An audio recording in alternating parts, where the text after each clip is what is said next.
오늘 말씀 제목이 어떻게 되죠? 산으로 도망할지어다 인데요. 말씀 제목을 바꿀까 그런 고민을 또 했었어요. 오늘 말씀에는 이 배경이 있어요. 이렇게 말씀하신 배경이 있어요.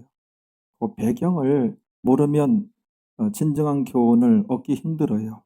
그래서 그 배경을 이제 살필 때 말씀 제목을 잘못된 신앙 때문에 이렇게 이 제목으로 할까? 어 배경이 잘못된 신앙이에요. 그 잘못된 신앙이 그 배경을 이루고 있어요.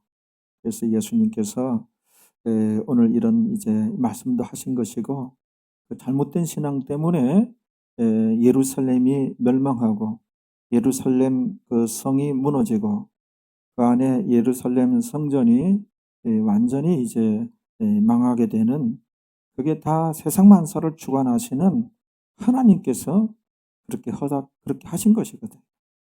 로마 그 군병들, 로마 황제들 하나님께서 도구로 삼아서 이제 하나님 백성들이 정말 우상 숭배하고 하나님께 불순종하고 잘못된 그런 이제 신앙이 배경인데, 구체적으로 어떠한 신앙이 잘못되었는가 그런 것들을 알 수 있는 이 말씀이 되겠습니다.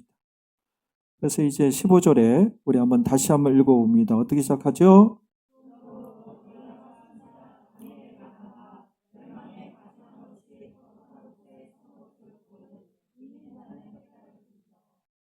16절에 거기 산으로 도망할지어다 나오죠? 이게 이제 오늘 말씀 제목이 되었는데, 거기 이제 15절에 멸망에 가증한 것이 이 거룩한 곳에 선 것을 보거든 이런 일이 일어나거든 그때에 예루살렘 성전이 멸망할 때에, 그죠? 16절에 그때에는 어떻게 하라? 산으로 도망할지어다. 그래서 이 성경 구절만 읽어가지고는 이 산으로 도망할지어다, 이 뭔 의미지? 어떤 뜻이지? 왜 산으로 도망할지어다 이렇게 말씀하셨을까? 어? 여기 이제 배경이 있는데, 먼저 이제 예수님의 제자들이 세 가지 질문이 있었죠. 그 첫 번째 질문이 뭐였죠? 그러면 언제 어느 때에 예루살렘 성전이 멸망하나이까? 예수님께서 예루살렘 성전의 완전 멸망을, 돌 하나도 돌 위에 남지 않고 완전 무너지리라 예수님께서 제자들 앞에서 이렇게 말씀을 하셨어요.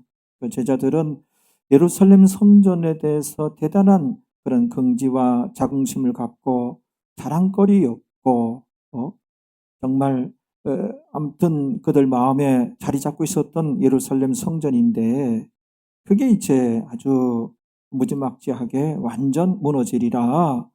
예루살렘 성전의 멸망을, 예루살렘의 멸망을 예수님께서 말씀하셨을 때 제자들은 충격을 받은 거예요. 그래서 가장 궁금한 게 그거예요. 첫 번째 질문에. 그러면 언제 어느 때에 예루살렘 성전이 그렇게 무지막지하게 무너집니까? 멸망합니까? 언제 어느 때에 그런 일이 일어납니까? 라는 질문이었어요. 이게 첫 번째 질문이에요.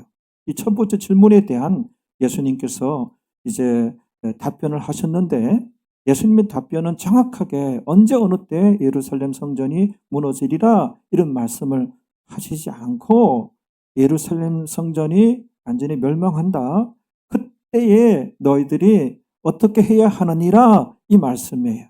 그때 살아날 길을 예수님께서 이 말씀을 하신 거예요.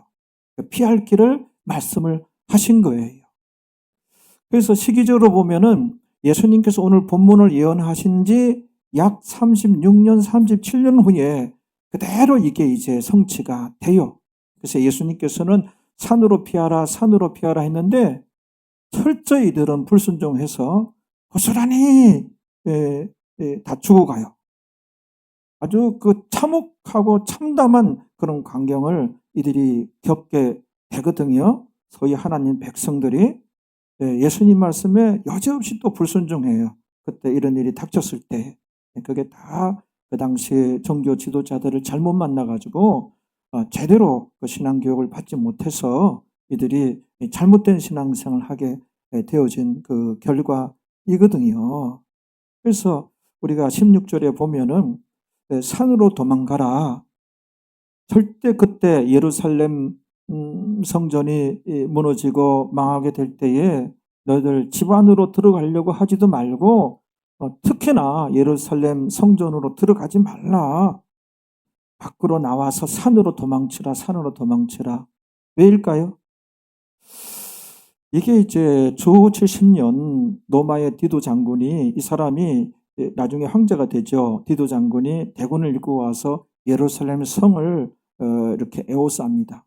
빈틈없이 에워쌉니다.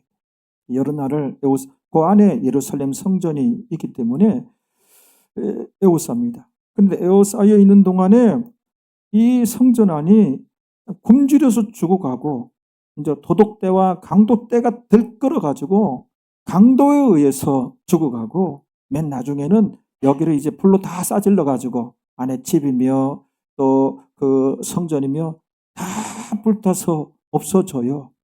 그래서 그 예루살렘 도시에서만 그때 죽은 자가 110만 명이라고 그래요. 110만 명. 그 당시 110만 명이면은 어마어마한 인구가 다 죽어버린 거예요.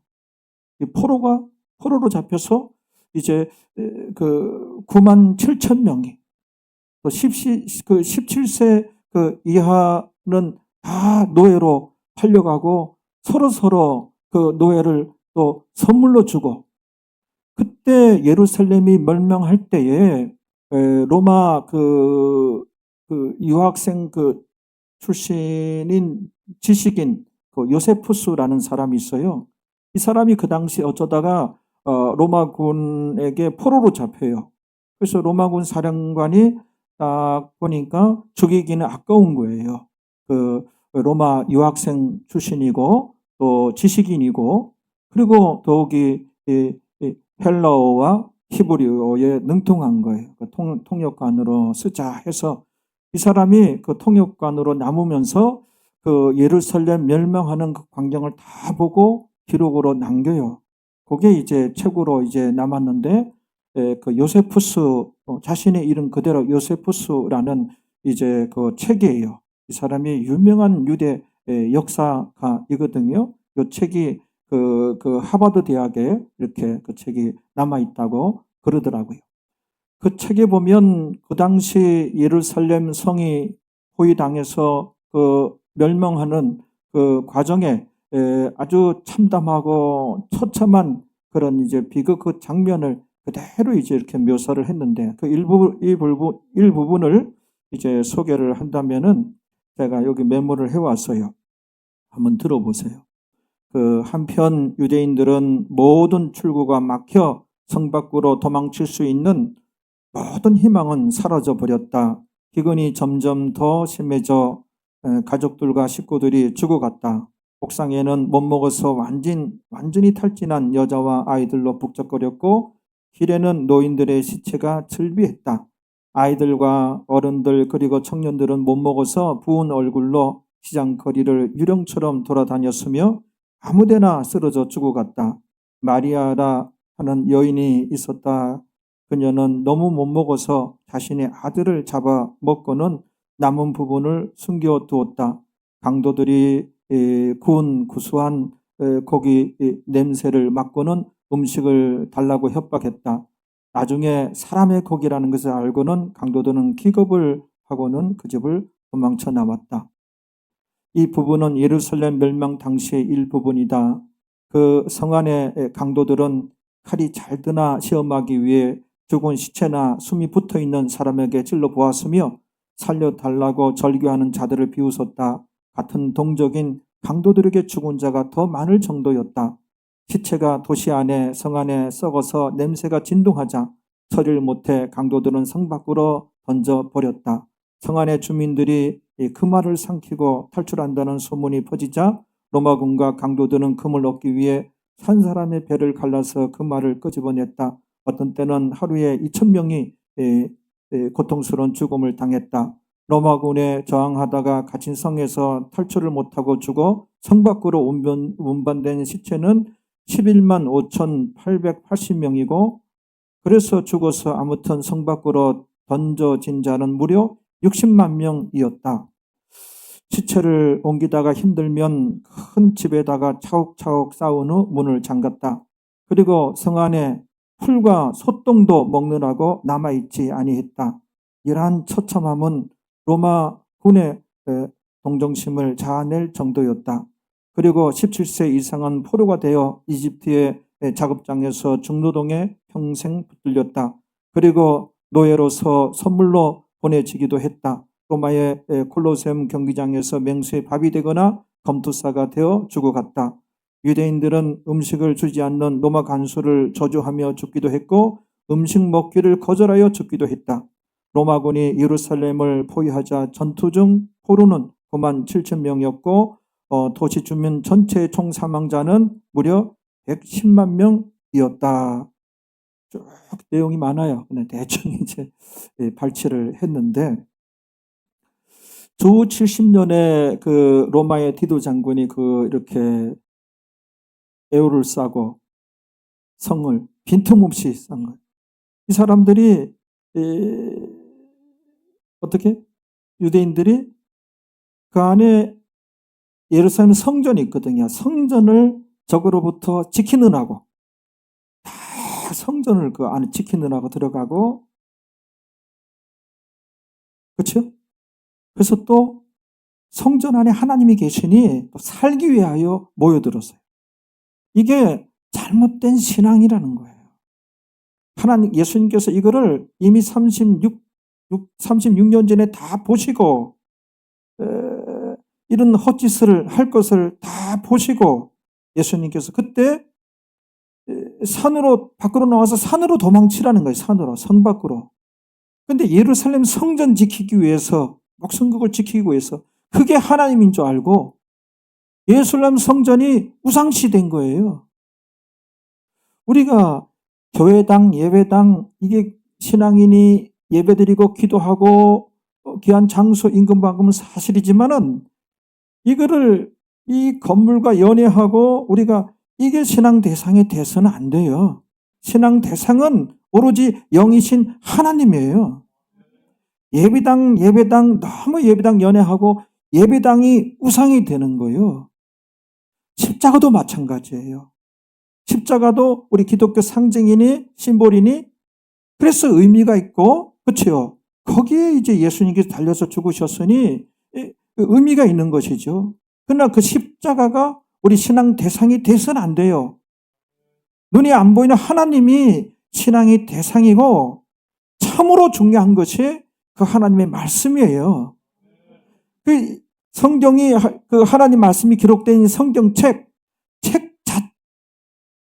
자체가 신앙의 대상이 돼서는 안 돼요. 그 안에 하나님 말씀이 진짜 굉장한 것이죠. 영이신 하나님이 보이기는 합니까? 그렇죠? 우리 신앙의 대상이 오직 하나님 그 한 분뿐이란 말이에요.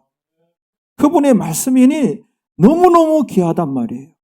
근데 이 성경 자체가 신앙의 대상이 돼서는 우상숭배가 되는 거예요. 십자가도 마찬가지예요. 십자가도 그렇게 의미가 있고 기독교의 상징이 되지만 십자가가 신앙의 대상이 되고 저게 나를 지켜주는 줄 알고 어떤 영화 같은 거 보면은 이해는 해요.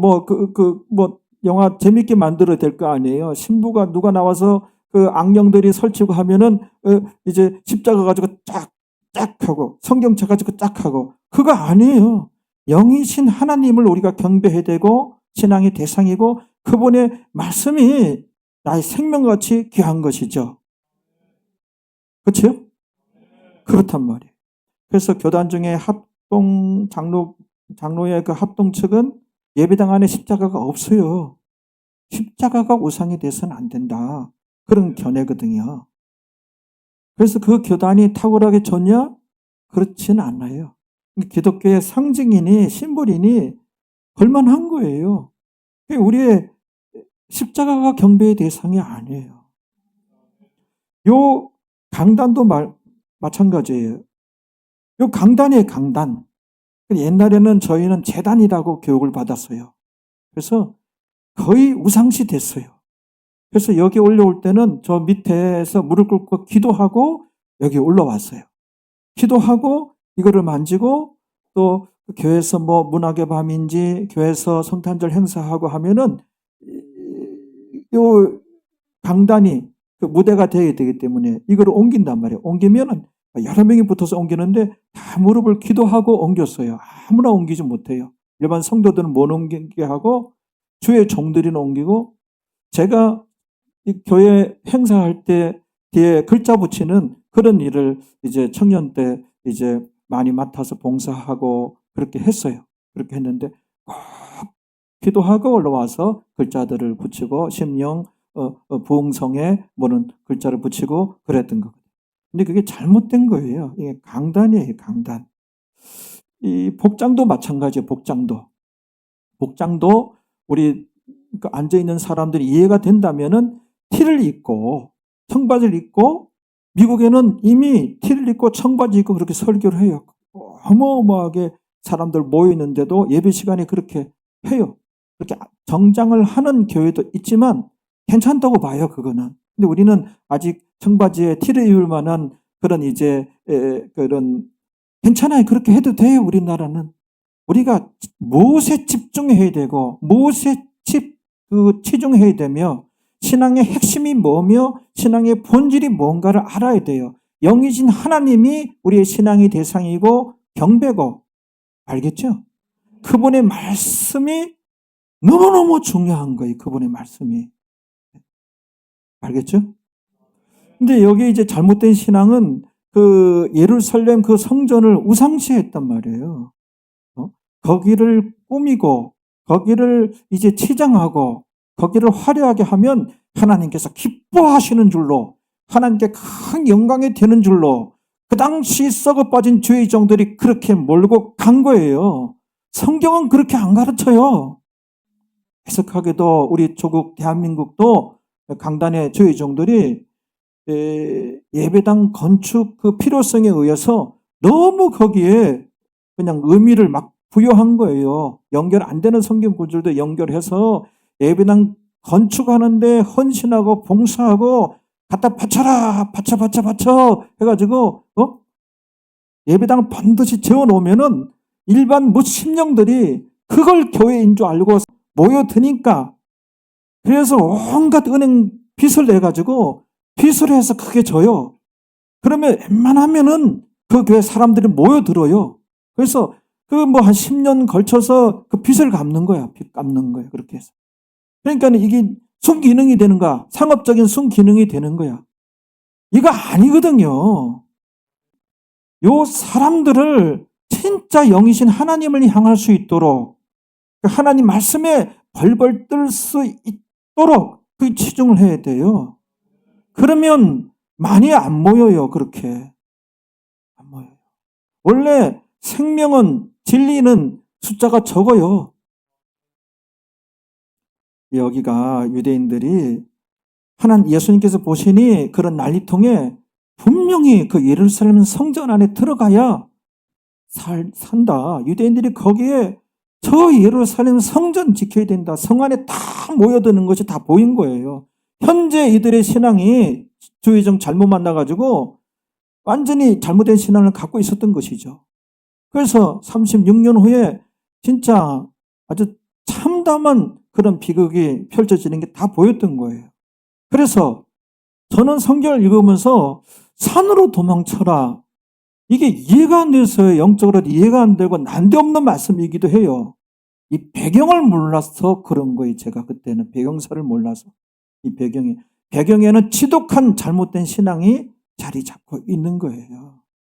우리가 그 6.25 때니 난리통에 그 예배당 지키기 위해서 참 순수한 신앙인 같아요. 그 김 집사님이 순교했다고, 암흑의 여 전도사님이 순교했다고, 교회 그 종을 지키기 위해서 이제 암흑의 장로님이 공산군에게 순교당했다고, 그거 그 성경을 자세히 들여다보면 별 중요하지 않은 것에 너의 그 귀한 생명을 그냥 버렸구나 라고 해석을 해야 돼요.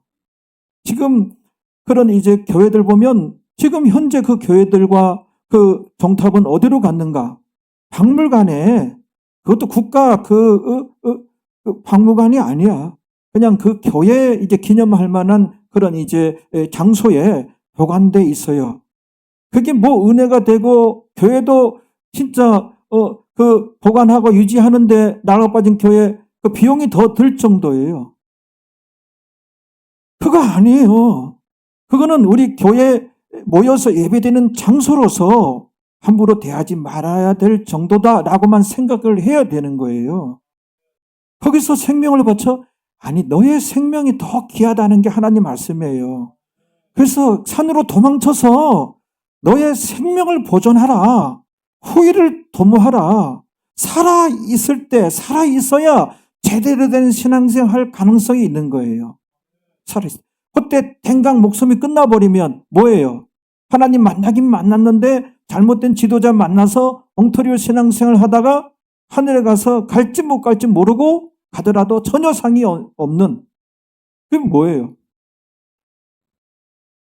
유럽의 그 유명한 그런 이제 교회 건물들 말이에요. 1차 세계대전 때 뭐 거의 무너지고 2차 세계대전 때 십자가 날아가고 그걸 복원해가지고 그래서 지금 어쨌다는 거예요.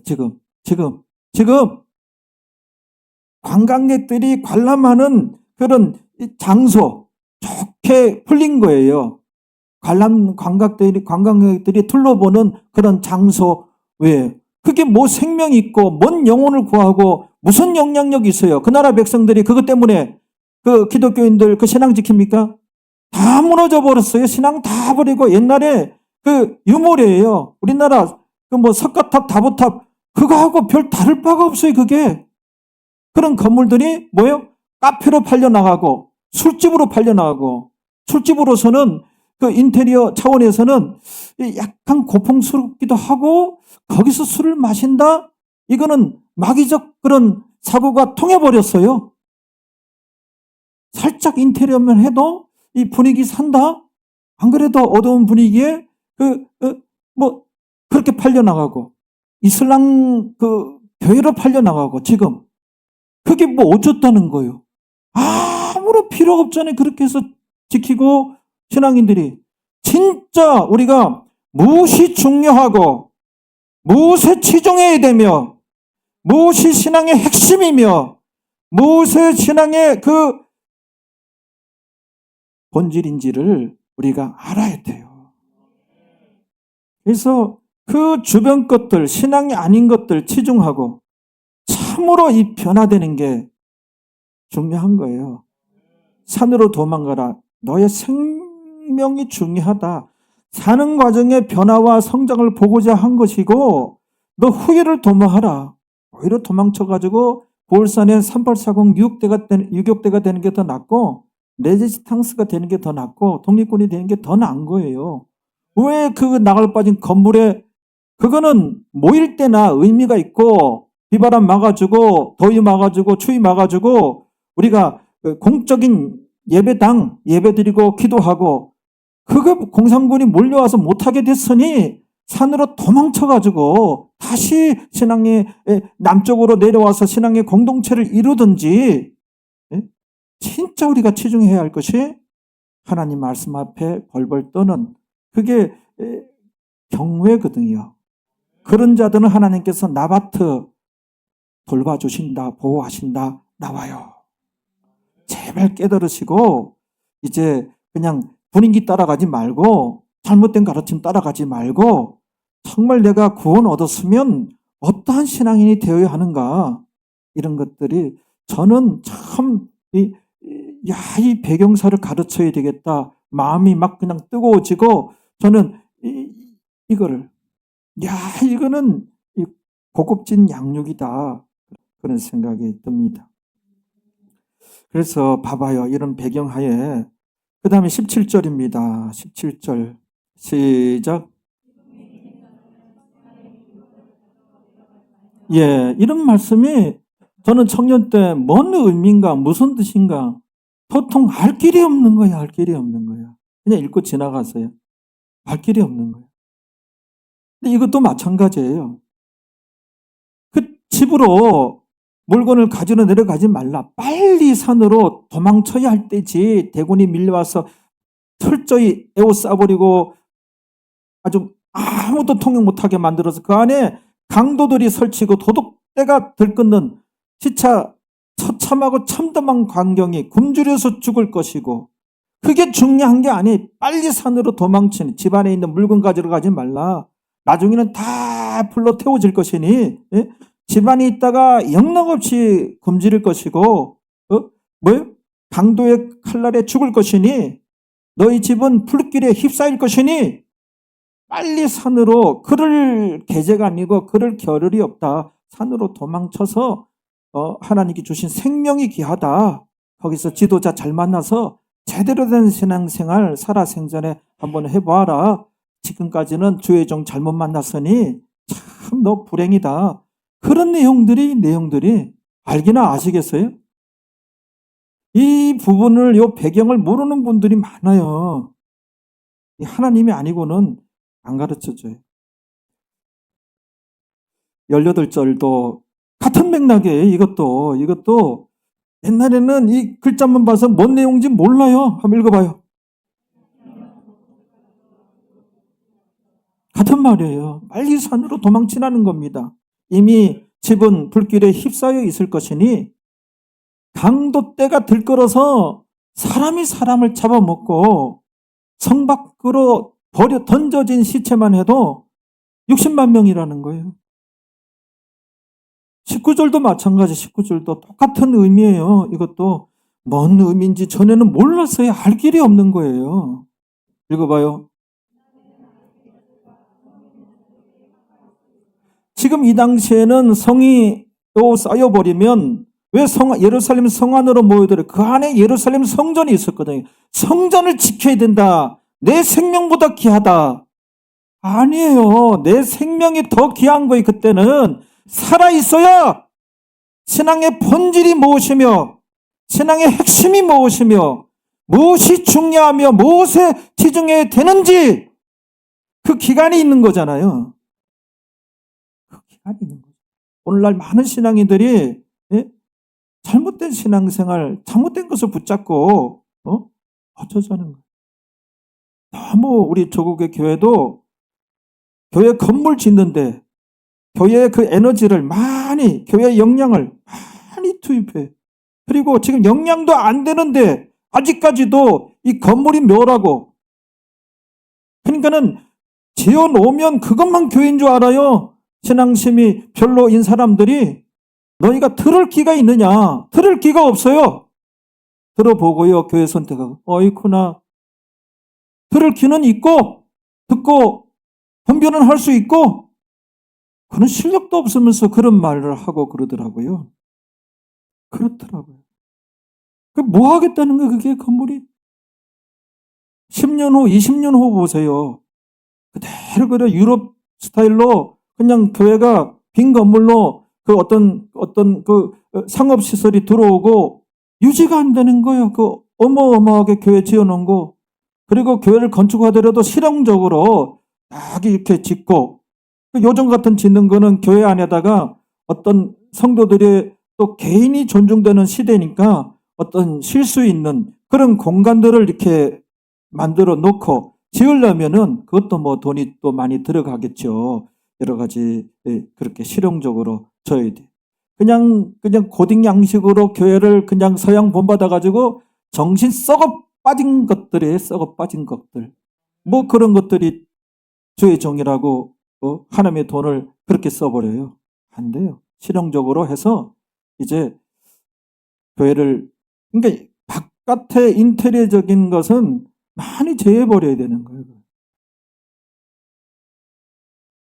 알고 있는 자들이 드물어요. 드물어요. 봐봐요. 그래서 아무래도 이때는 산으로 도망치라예요. 그게 상책인 시대에 이런 상황에서는, 그러면 아이를 뵌 그 산모는 도망치기에 아무래도 어렵지요. 그리고 젖먹이 있는 이 애가 있으면은 아무래도 이분도 도망치기가 힘들죠. 화가 있으리로다 젖먹이는 자들에게. 이게 그런 의미예요. 이 배경사를 못 듣고는, 잘못된 신앙의 배경을 못 듣고는 왜 예루살렘 성이 그 비극 안에 다 모여서 다 죽는단 말이에요. 잘못된 그 신앙이 배경이 되어 있단 말이에요. 하나님께서 성경을 통해서 묻는 것은 예수를 영접하였느냐? 영접했으면 너희가 신자냐? 그러면 예수님을 얼마나 닮았느냐? 이 질문을 하는 거예요.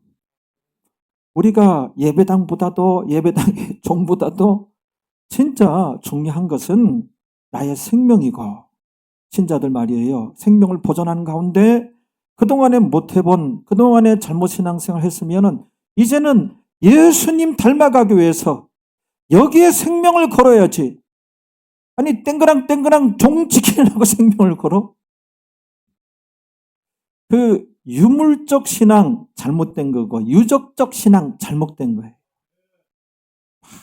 여기는 기도가 많이 심겨진 이게 유적적 신앙이에요. 무슨 기도원에 가야 기도빨이 쫙쫙 빨리 올라가고, 그거 아니에요. 성경에 들어봤을 때 그런 내용이 없어요. 그런 우리 기독교 안에 성경에서 나오지 않은 그런 쓸데없는 얘기들, 거기에 신자들이 매여 있도록 만든 것들이 많아요. 교회 이제 영시기도 그게 또 유명한 거예요. 저녁 때는 집에 있어야 되고, 가정주부들이 거기 잠을 자야 되고, 또 아침 일찍 나서 출근해야 되고 그래야 되는데, 영시에 왜 교회를 불러들이냐는 거야. 영시에. 영시기도에 그냥 캐야 기도빨이 쫙쫙 빨리 올라 들어가고, 다 잘못된 거예요. 잘못. 지금 이 바쁜 시대에 그 다 잘못된 가르침이란 말이에요. 그 어느 기도, 유적적 신앙, 또 유물적 신앙, 이거는 신앙이 아니에요. 사람들이 만들어낸 거예요. 만들어낸 거예요. 왜 모이는 장소였던, 모이는 집이야. 예배드린 집. 지금 그 집이 불타게 생기고 공산당에게 점령당하게 됐으면은 당장에 버리고 이남으로 내려와서 그 신앙의 공동체를 이루어서 이번에는 주의정 우리 제대로 한번 세워서 신앙생활 제대로 해보자. 이렇게 후위를 도모해야지. 안 그러면 고울산에 들어가가지고 3840 유격대가 되든지, 공산당 한 명이라도 죽이고. 제 대학생 때 MBC인가 3840 유격대라고 드라마 했어요. 그거.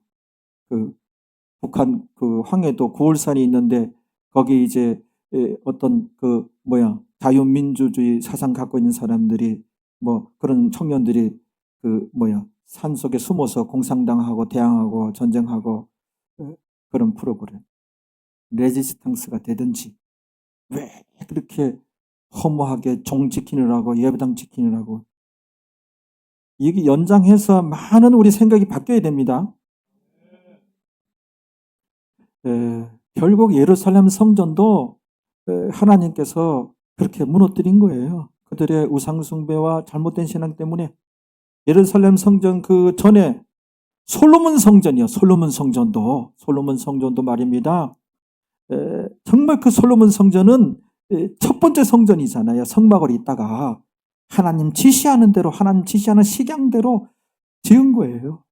그런데 이들이 이 솔로몬 성전을 우상시하는 거요. 이게 신앙의 대상이에요. 아니, 영이신 그 말씀에 순종해서 하나님의 기쁨이 되려고 노력을 해야 되는데, 그냥 너무 이 솔로몬 성전을 치장하고, 그러면 하나님께 영광이 되는 줄 알고 거기에 그냥 다들 매여가지고, 아니, 오늘 설교 듣고 나서는 교회 청소하지도 않고 봉사도 안 하려고 그렇게 나올 것 같아. 그러면 안 돼요. 우리가 예배 드린 장소니까 집 청소하듯이 여기도 그와 준하게 귀하게 여겨야 돼요. 나는 우리 집도 청소 안 합니다 하는 사람들은 교회 청소하는데 빠지세요. 집부터 청소하고 오시라. 알겠죠? 그래서 교회 청소도 해야 되고 의자도 닦고 나눠서 해야 돼요. 나는 평신도니 안 한다. 양심 씁시다. 양심 써요. 알겠죠? 다 이제 그래 의자도 닦고 다 이렇게 저렇게 해서 우리 여기가 이제 유기체고 이 공동체니까 서로 이렇게 헌신하고 봉사를 해야 돼요. 이 공적인 아무튼 그 솔로몬 성전 하나님께서 그 바벨론 왕 느부갓살 왕으로 하여금 솔로몬 성전을 완전히 파괴시킵니다. 솔로몬 성전, 예루살렘 성전 하나님께서 파괴했습니다. 그 원인이 있습니다. 그 배경이 있습니다. 잘못된 신앙입니다. 우리나라 성도들 몰라요. 하나님께서 하나님의 성전인 솔로몬 성전을 파괴했습니까? 바벨론 왕 느부갓네살 왕이 파괴하지 않았습니까? 하나님께서 성경을 보세요. 하나님께서 느부갓네살 왕을 활용해가지고 만군의 여호와 적국의 왕도 하나님의 때로 군사가 되는 거예요. 메뚜기도 하나님의 군사가 되는 거예요. 우박도 하나님의 군사가 되고 개구리도 하나님의 군사가 되고 만군의 여호와라고 하는 것이 그런 의미예요. 이 세상 모든 것을 다 활용하셔서 때로는 군사로 쓰시는 거예요. 처참하게 솔로몬 성전이 파괴가 돼요. 그렇게 귀한 솔로몬 성전이. 그리고 나서 솔로몬 성전의 모든 기구들이 바벨론의 그 사람들에 의해서 바벨론 그 왕의 경호실의 경호실장에 의해서 모든 숟가락 하나도 다 바벨론으로 가져가 버려요. 그들이 그냥 이 사제들이 썼던 숟가락이니 이거 지켜야 된다고 생명 걸고 그 당시 하나님 백성들이 그거 아니에요. 주의 종들이 그 당시 주의 종들도 하나님 말씀에 의해서 우리가 변화되어야 됩니다. 이거 굉장히 힘듭니다. 우리가 하나님 그 인격을 회복해야 됩니다. 이런 거를 귀에 닦지 않도록 가르쳤어야 되는데 이런 거는 너무너무 힘든 것이에요. 사실은. 그것보다 훨씬 쉬운 것이 그 솔로몬 성전에 금 갖다 바치고 또 그런 것들이 훨씬 쉬워요. 여러분들이 어렵다고 하는 것이 훨씬 쉽고 포기하고 있고 안 가르치는 것이 진짜 어려운 것이 예수님 닮아가는 것이고 나의 변화고 나의 성장이고 이거예요. 그러면 하나님께서 너희를 어떻게? 나바트 성경에는 공고하시려니와 너희를 돌보신다, 보호하신다. 하나님께서 나를 돌보시면 이제 된 거예요. 하나님께서 말씀하셨다니까요. 그거는 밑줄 쫙 꺼서 아멘, 아멘, 아멘. 우리가 어떠한 신앙인이 되어야 하느냐? 알겠죠? 죽기까지 이와 같은 신앙생활 해봅시다. 이게 정말 성경이에요. 거기 한번 볼래요? 왕하 25장 13절부터 17절까지 한번 봐봐요. 거기가 바벨론 왕 느부갓네살 왕에 의해서 솔로몬 성전이 완전히 망하고 파괴되고 솔로몬 성전 안에 있는 모든 성물들 바벨론 사람들에 의해서 다 약탈당해요. 다 가져가 버려요. 다 가져가 버려요. 그거 하나하나 우상시한 거예요. 더 이상 교회 건물에 대하여 교회 성물에 대하여 더 이상 의미 부여하면 안 돼요. 하나님께 죄 짓는 거예요. 여기에 보면 갈대아 사람이 이 바벨론 사람들이에요. 갈대아 사람들은 바벨론 사람이 또 여호와의 전의 뭐야? 솔로몬 성전이죠. 그래 안 그래요? 그 안에 있는 두 녹기둥과 받침들과 녹기둥의 받침들과 여호와의 전에 놋바다와 이 큰 물통을 깨뜨려 놋으로 됐어요. 그 놋을 바벨론으로 가져가고 또 바벨론으로 가져가고 그러잖아요. 또 가마들과 부삽들과 불집게들과 숟가락 나오잖아요. 숟가락. 이게 안 나오면 어쩌나 하는 생각이 있었는데 숟가락들과 섬길 때 쓰는 모든 녹그릇들을 다 가져갔으며 어디로? 바벨론으로. 시대 장관이 느부갓네살 왕의 경호실장이에요. 그 경호실장이 또 불 옮기는 그릇들과 밥그릇들과 곧 금물의 금과 은물의 은을 가져갔으며 어디로? 바벨론으로 가져갔으며 또 솔로몬이 여호와의 전을 위하여 만든 모든 기둥과 한 바다와 받침들을 취하였는데 이 모든 기구에 노중수를 헤아릴 수 없었으니 다 가져간 거예요. 저 다 가져간 거죠. 보세요. 완전히 솔로몬 성전은 무너져 버리고 그 안에 있는 성물들은 다 가져갔어요. 이제 솔로몬 성전이 이렇게 파괴되고 완전히 멸망하게 된 그 원인이 있어요. 그 원인을 이 솔로몬 성전이 멸망하기 전에 120년 전에 이사야 선지자가 예언을 합니다. 왜 앞으로 이 솔로몬 성전이 멸망하게 된다. 멸망하게 되는 원인이 무엇인가? 그 원인이 무엇인가? 그게 이사야서 66장 1절부터예요. 거기에 보면은 그들이 솔로몬 성전을 우상시했거든요. 이게 예배 신앙의 대상이 돼서는 안 돼요. 영이신 하나님이 신앙의 대상이고 영이신이 눈이 안 보이잖아요. 그러니 그분의 말씀이라고 하는 성경은 하나님 말씀은 얼마나 귀하고 소중하냐 이거예요. 말씀은 우리가 깨달을 수 있잖아요. 읽을 수 있잖아요. 그래 안 그래요? 우리가 이해가 되잖아요. 마음이 움직이잖아요. 하나님의 음성이고 하나님의 마음이고 하나님의 교통이 이루어지는 거예요. 그러니까 말씀의 중요성에 대해서 아무리 강조해도 지나치지 않아요. 말씀. 이렇게 얘기하니 또 이 성경책을 또 우상시해가지고 성경책을 말씀이 담겨있는 책으로서 소중하고 귀하고 우리 아버지는 그러더라고요. 육신의 아버지 베두기 아버지는 책천자는 부천자라고 책을 천하게 여기는 자는 풀을 천하게 여긴다고 이거를 시시때때로 얘기했어요. 그래서 학교 교과서라든지 모든 책들을 이제 이렇게 함부로 여기지 않고 잘 이제 귀하게 하고 이제 그랬는데 성경책이니까 소중하게 여기면 돼요. 그리고 성경책 바꿔야 되겠다 하면 그냥 그 성경책 어떻게 부들부들 떨어야 되겠어. 이거 버려야 되는데 어떻게 버릴까? 장군사님 와서 버려주세요. 이거 어떻게 나는 버리지 못하겠어요.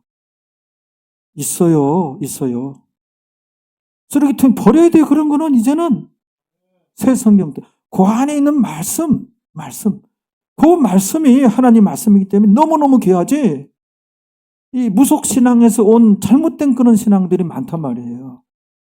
심플한 거예요. 영이신 하나님과 경배 대상이 그분의 말씀이 기록되어 있는 거. 그게 내 마음에 파고 들어와야 돼요. 굉장히 영향력을 받아야 돼요. 우리가. 알겠죠? 이사야서 66장 1절부터 보면 우리가 이 부분은 많이 왔던 부분이에요. 한번 읽어봐요. 1절 시작.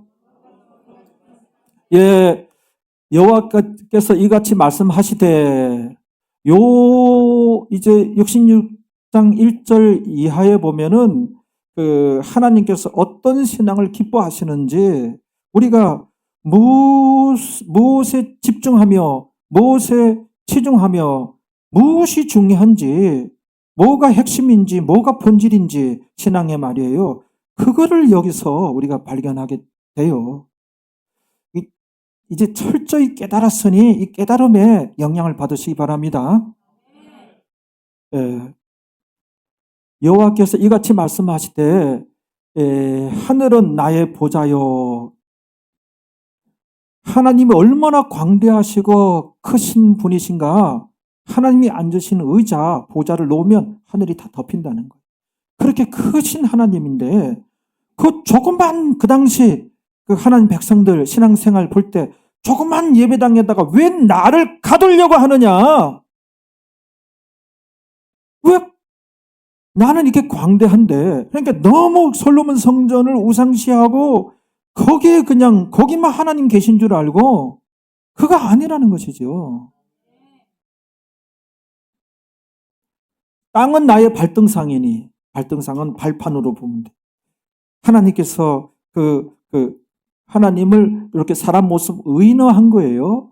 하나님은 인간이시구나 또 그렇게 하면 안 되죠. 우리가 하나님 이렇게 어쨌든 빛 가운데 어떤 말씀을 들리시는 식으로 하나님을 한번 사람 모습의 흐릿한 모습으로 이렇게 하기도 하잖아요.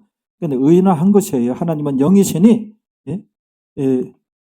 하나님 그 발을 올려놓는 그 발판, 그게 땅을 다 덮어버리는 거예요. 그만큼 크시고 위대한 거예요. 우리가 만드는 어떤 조그만 건축물 예배당 안에 거기다 가두려고 해서는 안 돼요.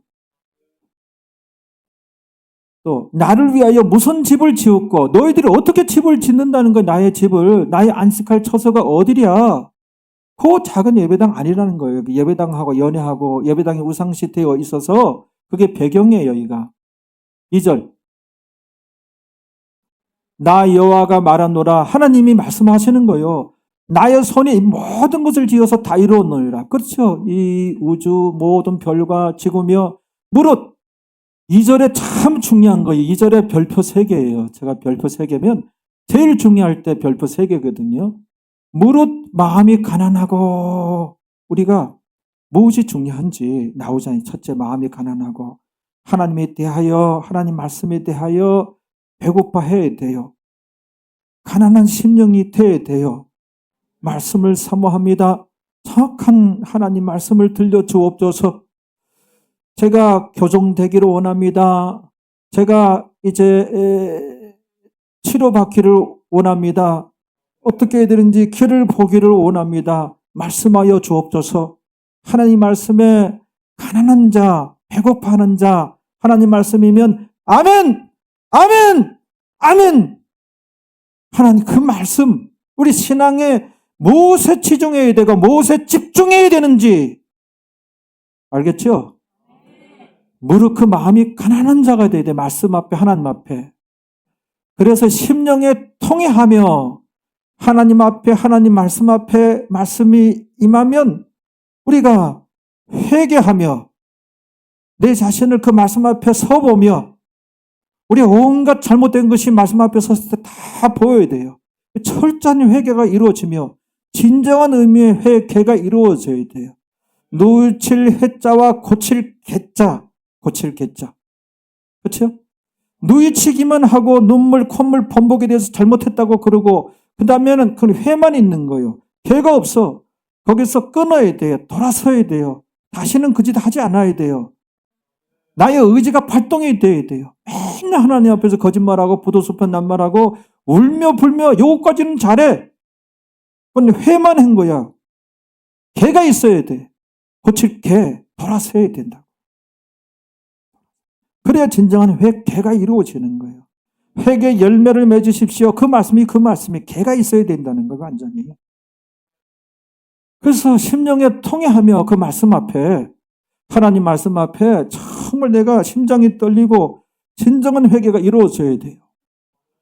그 다음에 읽어봐요. 나의 말을 인하여 떠는 자, 여기는 나의 말을 인하여 떠는 자예요. 이게 경외예요. 하나님 말씀을 인하여 떠는 자. 이게 말씀 신앙인이 되라는 거예요. 말씀 신앙인. 자, 하나님 영이신데 성경이 기록된 것이 그분의 말씀이래요. 진정 그렇다면 이 말씀은 굉장한 거잖아요. 굉장한 겁니다. 이 말씀은 그분을 알 수가 있으며 그분의 성품을 알 수가 있으며 그분에 대해서 알 수가 있는 거예요. 이 말씀은. 말씀을 여러 군데 보면 그분을 발견하게 돼요. 그분을 만나게 되는 거예요. 내가 어떻게 살아야 되는지, 어떤 인격체가 되어야 되는지, 어떤 신앙인이 되어야 되는지, 기도 생활은 어떻게 해야 되는지 말씀에 다 나오니 그분이 말씀하신 것이니 말씀은 바로 그분이에요. 말씀은 굉장한 거 아니에요? 굉장한 거? 굉장한 거예요. 그 말씀 앞에 벌벌 떠는 자, 이게 경외예요. 말씀 신앙인. 하나님 말씀에 지배당하기 위해서 힘쓰는 자, 하나님 말씀에 의해서 변화되기를 힘쓰는 자, 하나님 말씀대로 신앙생활 하기 위해 힘쓰는 자, 그거 예배당 종 지키려고, 그 건물 지키려고 죽지 말라. 너희 생명이 더 귀하다. 그것들보다는 별로 안중한 것에 너희 생명 버렸구나. 하나님께서는 그렇게 말씀하시는 거예요. 산으로 도망쳐 나와서 후일을 도모하고 이제 말씀 신앙인이 한번 돼 보아라! 그거예요. 그러면 우리에게서 그리스도의 향기가 나고 우리에게서 빛이 나며 우리가 처해진 처소에서 소금이 될 거예요. 너희는 포도나무의 가지니 가지에서 열매가 맺혀야 되는데 열매가 무엇이에요? 열매가 우리의 변화고 우리의 성장이고 우리의 성화예요. 이런 게 열매예요. 하나 더 붙이면은 전도하는 것. 전도가 참 귀해요. 예수님께서도 내가 이 일을 위하여 왔노라 말씀하셨으니 그래서 변화되기 위해서 목숨 걸어야 돼. 무엇에 목숨을 걸어야 되는가? 나의 변화를 위하여. 이게 진짜 힘든 거예요. 그리고 전도하는 거. 이거 둘 위해서 기도하십시오. 여기에 공고하시려니와 왜 이렇게 번역이 되는가? 이게 나바트라는 단어예요. 이게 이 공고라는 말도 우리가 풀이해보면은 사전 찾아보죠. 이게 돌보신다, 보호하신다, 나바트라는 히브리어인데 돌보신다, 보호하신다예요. 그러면 다 된 거 아니에요? 하나님께서 나를 돌보신대요. 나를 보호하신대요. 누구를 보호하느냐? 무릇 마음이 가난하고 심령에 통해한 말씀 들으면은 회개가 있어야죠. 개가 있어야 돼요. 하나님 말씀일진데 왜 듣기만 하고 마세요? 나의 말을 인하여 떠는 자, 여호와를 경외하는 자, 이런 사람을 권고하시려니와 하나님께서 돌보신다는 거예요. 우리가 하나님께서 돌보시면 다 된 거잖아요. 전방위적인 하나님의 은혜예요. 근데 이 말씀 이제 3절 4절에 내려가면은 이렇게 하나님 백성 신앙생활을 하지 아니하면 하나님께서 은혜를 안 주신다는 거예요. 그냥 하나님께서 냅둔다는 거예요. 내버려 둔다는 거예요. 하나님 백성이지만. 그러면 간증이 없어요. 기도 응답에도 응답이 없어요. 그 마음이 완악해져요. 강팍해져요. 교회 다녀도 강팍해져요. 이 신앙이 돼야 돼요. 예수님께서도요. 요한복음 8장 29절 이런 말씀들은 이 8장 29절 같은 경우는 참 은혜가 돼요. 제가 이제 많은 걸 깨닫게 된 말씀인데 보세요. 여기 보세요. 나를 보내신 이가 예수님께서 말씀하시는 거예요. 나는 예수님이에요. 나를 보내신 이가 하나님이죠. 나와 함께 하시는도다. 하나님께서 예수님과 함께 하셨대요. 왜요? 예수님이 내가 항상이에요. 그의 기뻐하신 일을 행함으로 이에요. 내가 항상 그가 기뻐하신 일을 행함으로 뭐요? 그랬더니 나를 혼자 두지 아니하셨느니라. 이거잖아요. 나를 혼자 두지 아니하셨느니라. 거기 밑줄을 쳐요. 얼마나 이 말씀의 은혜가 되는지 우리가 나를 혼자 두지 아니하셨느니라. 야, 나는 혼자야. 응? 그때 굉장한 두려움과 공포와 불안과 외로움이 밀려 들어와요. 그런데 하나님 말씀입니다. 예수님께서 하신 말씀이에요. 예수님께서 하신 말씀이에요. 나를 혼자 두지 아니하셨느니라. 하나님께서. 언제? 내가 항상 그가 기뻐하신 일을 행함으로 해요. 내가 항상 그가 기뻐하신 일을 행함으로. 알겠죠? 그러니까 이런 말씀 앞에 아멘하고 내가 앞으로 신앙생활을 어떻게 해야 되는지 이제 해답을 얻을 수가 있는 거예요.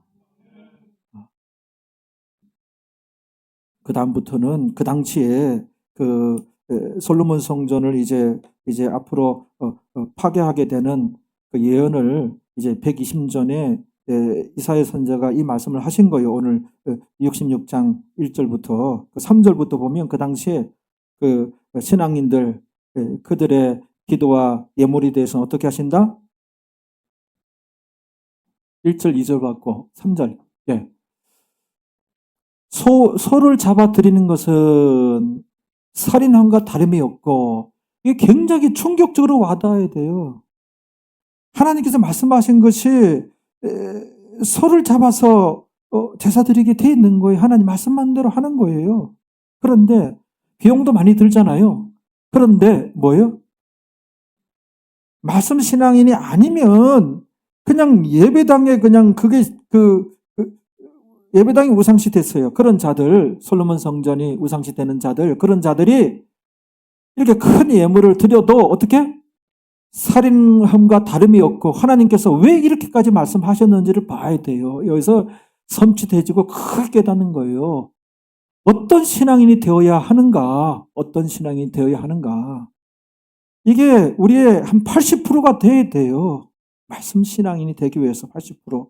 그런 가운데 기도도 하고요. 찬양도 하고요. 예배 드리고 이에요. 말씀 신앙이 되는데 전혀 관심이 없고 강단에서 가르치질 않아요. 자세히. 그래서 무조건 몰고 가기를 기도하라. 몰고 가기를 찬양하고 그 다음에 간증자 날 세워서 간증하고 들어보면은 정말 진짜 힘든 것 우리가 변화를 위해서 기도하고 진짜 변화되어야 되고 우리가 깨어져야 되고 예수님 닮아가야 되고 귀에 딱지가 않도록 얘기하게끔 되어 있는데 안 해요. 그러면 어쩌자는 거예요. 신앙의 한 8, 90%는 나의 변화와 씨름을 해야 돼. 이를 놓고 기도해야 돼, 기도도. 그게 없는 자들이 뭐예요? 소를 잡아 드리는 것은 굉장한 그 예배예요. 사람 다름이 없고 어린 양으로 제사를 드리는 거. 이 하나님 말씀하신 거 제대로 된 제사예요. 그걸 어떻게? 그렇게 하면은 개 목 꺾음과 다름이 없으며 아주 하나님께서 저주스럽게 여긴다는 거예요. 양으로 제사했는데도. 이 부정한 짐승이거든, 개. 이런 말씀 보면 섬찟해요. 그러면 현대 신앙인들의 정말 예수님 닮아가는 거 없고 어떤 찬양 사역자가 그렇다. 찬양은 은혜스럽게 인도하는데 예수님 닮아가고자 하는 그런 씨름 그게 없어요. 이거는 너무너무 힘든 거예요. 이거는 목사가 볼 수도 없고 그러나 성령님은 다 보시죠. 우리 가정에서 남편 앞에서 자녀들 앞에서 이게 이런 신앙생활이 돼야 되거든요. 없으며 그 다음에 드리는 예물은 어떻게? 돼지의 피와 다름이 없고 와 이거는 예물은 이거는 하나님께 한 1,000억을 갖다 바치는 거야. 헌금입니다. 드렸는데 돼지의 피에 다름이 없고 가증한 예물로 하나님께 여기시는 거예요. 그러니까는 분양하는 것은 이 분양은 기도를 의미해요. 분양하는 것은 우상을 찬송함과 다름이 없이 하는 그들은 그 당시 신앙인 요즘 신앙인은 어떠하냐 이게 질문이에요. 자기의 길을 택하며 자기 생각대로 살아가는 거 살아가는 자체가 그들의 마음은 가증한 것을 기뻐한즉 그렇지 않느냐 마음에 조금이라도 주님을 향하고 변화된 게 있느냐 이런 질문이죠. 4절에 나오는 거예요. 이게 하나님의 은혜를 안 주신다는 게 무시무시한 거예요. 나도 하나님이에요. 유혹을 그들에게 택하여 주며 그냥 냅둔다는 거예요. 하나님의 은혜가 없는 거예요. 그러면 강팍하게 되는 거예요. 마음이. 이건 무시무시한 거예요. 섬찟한 거. 그 무서워하는 것을 그들에게 임하게 하리니 이는 내가 왜 이 정도까지 되었는가 이렇게 하는가? 내가 불러도 대답하는 자가 없으며 내가 말하여도 그들이 청종치 않고 오직 나의 목전에 악을 행하며 나의 기뻐하지 아니하는 것을 택하였음이니라 하니라. 여기서 말씀 신앙인이 나오잖아요. 그래서 오늘 마태복음 24장 20절 봐봐요. 19절까지 우리가 했어요. 이것도 같은 의미예요. 한번 읽어봐요. 로마의 대군이 쳐들어와서 예루살렘 성을 에워싸서 그 안은 아주 참담한 비극의 현장이 되는 거예요. 사람을 잡아먹고 비극의 현장이 되는 거예요. 산으로 도망쳐라 했는데 이게 안식일이면 예수님께서 보시는 거예요. 그러면 이들은 영락없이 성 안으로 들어갈 것이다. 그리고 성 안에 성전 안으로 모여들 것이다. 거기 하나님인 줄 알고 그러면 살아나는 줄 알고 저들로부터 이 성전을 지켜야 된다. 영락없이 이들은 이렇게 할 것이다. 분명히 안식일에. 그래서 예루살렘이 에워싸이고 예루살렘이 멸망하는 그날이 안식일이 되지 않도록 빨리 도망쳐야 되니까. 그리고 겨울날이 그런 일이 생기지 않도록. 겨울에도 아무래도 도망가기 힘들잖아요. 다 그런 맥락이에요. 이상입니다. 우리 기도하겠습니다.